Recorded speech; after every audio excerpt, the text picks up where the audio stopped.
सुजाता अपनी दोनों बहुओं का स्वागत करके उनका गृह प्रवेश करवाती है।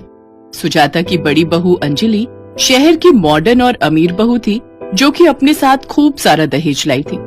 सुजाता उसे अपनी पसंद से ब्याह कर लाई थी, जबकि उसकी छोटी बहू गांव की गंवार और गरीब घर से थी, जो कि सुजाता के पति मदन लाल के दोस्त की बेटी थी और मदन उसे अपनी पसंद से लेकर आया था और सुजाता उसे पसंद नहीं करती थी। माँ जी, ये देखिए, मैं दहेज में AC, cooler, double door fridge, TV, mixer grinder, washing machine और भी बहुत कुछ लाई हूँ।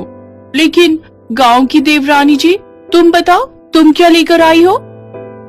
वो मैं दहेज में, हमरे पिता तो गांव में किसान हैं, तो वो तो वही देंगे ना जो उनके पास होगा। 1 मिनट, मैं अभी आई। गीता बाहर से एक बड़ी सी बोरी घसीट कर लाती है, फिर उसे खोलती है। हमरे बाबा ने दहेज में ये खीरा, ककड़ी, तरबूज, पपीता, कद्दू, कच्चे आम, तेरी घिया, तोरी, घिया, नींबू, देसी घी, फ्रिज की जगह घड़ा और कपड़े धोने की मशीन की जगह थापी दी है। कहाँ बड़ी बहू का लाखों का दहेज और कहाँ इस गांव की बहू का 1000 रुपए का दहेज। अब बस भी करो सुजाता, हमारे लिए दोनों बहुएं बराबर हैं और हमें उनमें भेदभाव नहीं करना चाहिए। अब तो मैं बहुत थक गई हूँ, मैं चली अपने कमरे में।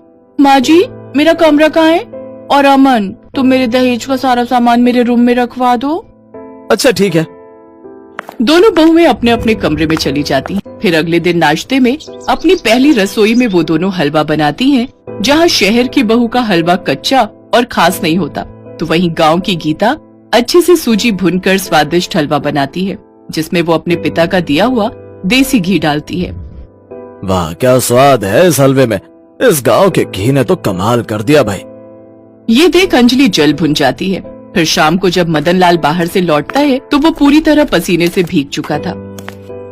अरे बाबूजी, आप बैठिए, मैं अब भी आपके लिए घड़े का पानी फिर आम पन्ना बनाकर लाती हूँ। उसकी ठंडक से आपको आराम मिलेगा। बाबूजी, जब तक ये बनाकर लाएगी आपकी हालत खराब हो जाएगी। आप मेरे कमरे में बैठ जाइए, वहाँ एसी है, और फ्रिज का ठंडा पानी पी लीजिए। बिल्कुल ठीक कह रही है, मैं भी एसी में ही बैठी थी। नहीं, आज कितने सालों बाद मुझे आम पन्ना पीने को मिलेगा। मैं तो तुमसे कह कह कर थक गया इतने सालों से, लेकिन तुम तो ठहरी आलसी। मैं देसी हूँ और मुझे देसी खाना और तौर तरीके ही पसंद है।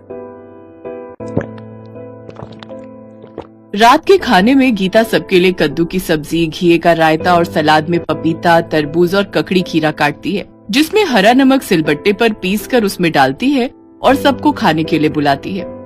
उसके हाथ का